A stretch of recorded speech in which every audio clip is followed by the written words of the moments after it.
Hello friends, आजच्या व्हिडिओमध्ये आणखी एक ट्रिक तुमच्यासाठी घेऊन आलेलो आहे. घनमूळ काढण्याची सोपी पद्धत. एखाद्या संख्येचं आपल्याला जर घनमूळ काढायचं असेल आणि आपल्याला हे दिलं असेल की ती पूर्ण घनसंख्या आहे, तर त्याचं घनमूळ कसं काढायचं काही सेकंदात ते आपण आजच्या व्हिडिओमध्ये पाहणार आहोत. घनमूळ काढण्याची एक नेहमीची पद्धत आपली आहेच. ती पद्धत म्हणजे जी संख्या आपल्याला दिलेली असेल त्या संख्येचे सर्व फॅक्टर्स पाडायचे, सर्व अवयव पाडायचे आणि तीन तीनचे गट करून त्याचा परत गुणाकार करायचा. पण ही जी पद्धत आहे त्याच्यामध्ये खूपसा वेळ जातो, तर तो वेळ जाऊ नये आणि आपल्याला पटकन उत्तर मिळावं म्हणून आज आपण ही एक ट्रिक पाहणार आहोत. आपण आजच्या व्हिडिओमध्ये एक उदाहरण घेऊया, एक संख्या घेऊया आणि त्या संख्येचं दोन्ही पद्धतीनं घनमूळ काढून पाहूया. जी पद्धत तुम्हाला सोपी वाटते, ज्या पद्धतीनं तुम्ही फास्ट कॅल्क्युलेशन करू शकता, त्यापैकी कोणतीही पद्धत तुम्ही वापरा. सुरुवातीला आपण त्या संख्येचं घनमूळ काढू आपल्या नेहमीच्या पद्धतीनं आणि नंतर त्याच संख्येचं घनमूळ आपण ही ट्रिक वापरून काढूया. तर एक उदाहरण घेऊ आपण. समजा आपल्याला संख्या दिलेली आहे 1728 आणि याचा आपल्याला घनमूळ काढायचा आहे. मग नेहमीच्या पद्धतीने आपण काय करतो, या 1728 चे सर्व फॅक्टर्स पाडत जायचे. म्हणजे आता इथे एकक स्थानी 8 आहे, याचा अर्थ ही समसंख्या म्हणजे याला 2 न भाग जाईल. 42 16 एक शिल्लक राहील, 12 होतील. बेसक 12 आणि बेचोक 8, पुन्हा 2 न भाग जाईल. बेचोक 8, बेत्रिक 6, बेदुनी 4, पुन्हा 2 न भाग जाईल. बेदुनी 4, बे एके बे, एक शिल्लक राहील, 12 होतील. बेसक 12, पुन्हा 2 न भाग जाईल. बे एके बे, एकला भाग जात नाही म्हणून 0, 16 होतील. बे अठ्ठे 16, पुन्हा 2 न भाग जाईल. बे पंचे 10, बेचोक 8, पुन्हा 2 न भाग जाईल. बेदुनी 4, एक शिल्लक राहील. बेसते 14. आता 27 ही संख्या विषम आहे, त्यामुळे याला आपण 2 न भाग घालू शकत नाही. मग याला भाग जाईल 3 न. 3 9 27, पुन्हा 3 न भाग जाईल. 3 त्रिक 9, पुन्हा 3 न भाग जाईल. 3 एके 3. सगळ्यात शेवटी एक राहिला, याचा अर्थ याचे सर्व फॅक्टर्स आपल्याला मिळाले. आता ह्या संख्येचं घनमूळ आपण कसं काढायचं, हे जे याचे फॅक्टर्स आहेत त्याचे 3 ते गट करायचे. म्हणजे ह्या 3 2 चा एक गट झाला, त्यानंतर ह्या 3 2 चा दुसरा गट आणि ह्या 3 3 चा तिसरा गट. आणि ह्याबद्दल एक एकदा अंक घेऊया. 2 2 आणि 3 आणि या संख्यांचा गुणाकार करायचा. म्हणजे 2 गुणिले 2 4 आणि 4 गुणिले 3 12. याचा अर्थ 1728 या संख्येचं घनमूळ येईल 12. मग तुम्ही 12 गुणिले 12 गुणिले 12 असं जरी करून पाहिलं तरी तो गुणाकार आपल्याला मिळेल 1728. याचा अर्थ 1728 चं हे घनमूळ आहे 12. हे आपण नेहमीच्या पद्धतीने आपण काढलं. पण एक तुमच्या लक्षात आलं असेल की ही पद्धत वापरत असताना आपल्याला प्रत्येक वेळेला इथं भाग घालावा लागला आणि ते करत असताना आपला बराचसा वेळ त्याच्यामध्ये गेलेला. मग इथं जो वेळ जातो तो वेळ न घालवता काही सेकंदामध्ये आपण या संख्येचं घनमूळ काढू शकतो. आता ही संख्या आपण विचारात घेऊया आणि आता ह्या संख्येचं घनमूळ आपण सोप्या पद्धतीनं एक ट्रिक वापरून कसं काढू शकतो ते पाहूया. आता त्यासाठी मात्र आपल्याला 1 ते 10 या ज्या संख्या आहेत त्या संख्यांचं घनमूळ पाठ असलं पाहिजे, तरच आपण ती ट्रिक वापरू शकतो. मग एका बाजूला आपण 1 ते 10 संख्यांचे घन लिहून घेऊया. 1 चा घन 1, 2 चा घन 8, 3 चा घन 27, 4 चा घन 64, 5 चा घन 125, 6 चा घन 216, 7 चा घन 343, 8 चा घन 512, 9 चा घन 729 आणि 10 चा घन 1000. तर हे ते घन आहेत 1 ते 10 संख्यांचे.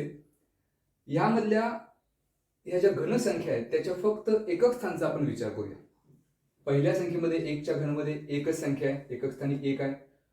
2 चा घन 8 आहे, तीही एकच संख्या म्हणजे एकक स्थानी 8 आहे. 3 चा घन इथं 27 आहे, मग एकक स्थानी इथं 7 आलेला आहे. 4 च्या घनामध्ये एकक स्थानी 4 आलेला आहे. 5 च्या घनामध्ये एकक स्थानी 5 आलेला आहे. 6 च्या घनामध्ये एकक स्थानी 6 आलेला आहे. म्हणजे इथं फक्त आपण जर एकक स्थानच्या अंकांचा विचार केला तर इथं 1 8 7 4 5 6 3 2 9 आणि 0. म्हणजे हे सर्व जर अंक आपण पाहिले तर ते 0 ते 9 हे अंक आहे आणि यातला एकही अंक रिपीट झालेला नाही. हे घनमुळाचं किंवा घनाचं एक वैशिष्ट्य आहे. 1 ते 10 ज्या संख्या आहेत त्या 1 ते 10 संख्यांमध्ये त्या संख्यांचे जे काही घन असतील त्या घनामध्ये एकही अंक रिपीट होत नाही. वर्ग करताना तसं नाही, वर्ग करताना काही अंक रिपीट होतात, पण इथं मात्र तसं नाही. मग ह्या एकक स्थानच्या अंकावरून आपण गेस करू शकतो की ती संख्या कोणत्या संख्येचा घन आहे. तर ह्या ट्रिकचा आपल्याला उपयोग करायचा आहे. मग त्यासाठी हे सगळे घन आपल्याला पाठ असले पाहिजे. आता याचा उपयोग घनमूळ काढताना आपण नेमका कसा करायचा ते पाहूया. आपल्याला घनमूळ काढायचं 1728. मग याच्या एकक स्थानचा अंक आपण पाहायचा. एकक स्थानी 8 आहे. मग आता हे जे अंक आपण सर्व लिहिलेले आहेत 1 ते 10 घन, त्यामध्ये कोणत्या संख्येच्या घनाच्या एकक स्थानी 8 आहे बघायचं. इथं 2चा घन 8 आहे, बाकी कुठंच रिपीट झालेलं नाहीये. म्हणजे 8 ही संख्या एकक स्थानी. मग एखाद्या घनाच्या एकक स्थानी जर 8 असेल तर त्याच्या घनमुळाच्या एकक स्थानी 2च असलं पाहिजे. या संख्येचं आपल्याला घनमूळ काढायचं आहे. इथं सुद्धा एकक स्थानी 8 आहे आणि याचं घनमूळ काढायचं आहे, म्हणजे याच्या घनमुळाच्या एकक स्थानी 2 असलं पाहिजे. त्यासाठी आपण याचा उपयोग केला. म्हणजे एकक स्थानचा तर अंक आपल्याला मिळाला. आणखी एक आपण अंदाज असा करू शकतो, ही 4 अंकी संख्या आहे. याचा अर्थ या संख्येचं जे काही घनमूळ असेल ती 2 अंकी संख्या असली पाहिजे, एवढा अंदाज आपण करू शकतो. मग आता फक्त एकच संख्या आपल्याला मिळवायची, त्याच्यासोबत असणारा दशक स्थानचा अंक तो कसा मिळवायचा पहा. 1728 मधला हा 8 अंकाचा उपयोग आपण केला. त्याच्यानंतर हे 2 डिजिट्स आहेत. या 2 डिजिट्सनी संख्या तयार झाली 72. ती विसरून जायचं. मग 72 सोडून किती अंक उरतोय तर 1 अंक उरतोय. मग आपण आता असा विचार करायचा की 1 पेक्षा लहान पूर्ण घनसंख्या कोणती. 1 पेक्षा लहान पूर्ण घनसंख्या एकच आहे, ती म्हणजे 1. आणि त्या संख्येचं घनमूळ किती आहे तर 1. मग ते घनमूळ इथं लिहायचं. याचा अर्थ 1728 घनमूळ मिळेल आपल्याला 12. हे अगदी सोप्या पद्धतीनं आपण काही सेकंदामध्ये उत्तर काढू शकतो. तेच उत्तर आपण या पद्धतीनं एवढं मोठं कॅल्क्युलेशन करून काढू शकतो. तर ह्या दोन्हीपैकी कोणती पद्धत तुम्हाला सोपी वाटते ती कमेंट करा.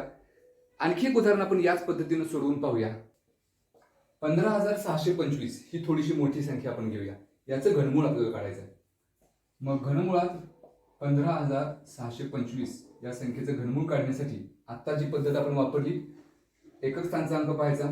इथं एकक स्थानी 5 आहे. मग हे जे आपण सर्व घन लिहिलेत 1 ते 10, याच्यामध्ये कोणत्या घनसंख्येच्या एकक स्थानी 5 आहे तर इथं आपल्याला लक्षात येईल की 5च्या घनसंख्येच्या एकक स्थानी 5 आहे. म्हणजे जर ही पूर्ण घनसंख्या असेल तर याच्या घनमुळाच्या एकक स्थानी सुद्धा 5च असली पाहिजे. मग इथं एकक स्थानी 5 लिहून घेऊया. आता दशक स्थानचा एकच अंक आपल्याला मिळवायचा आहे.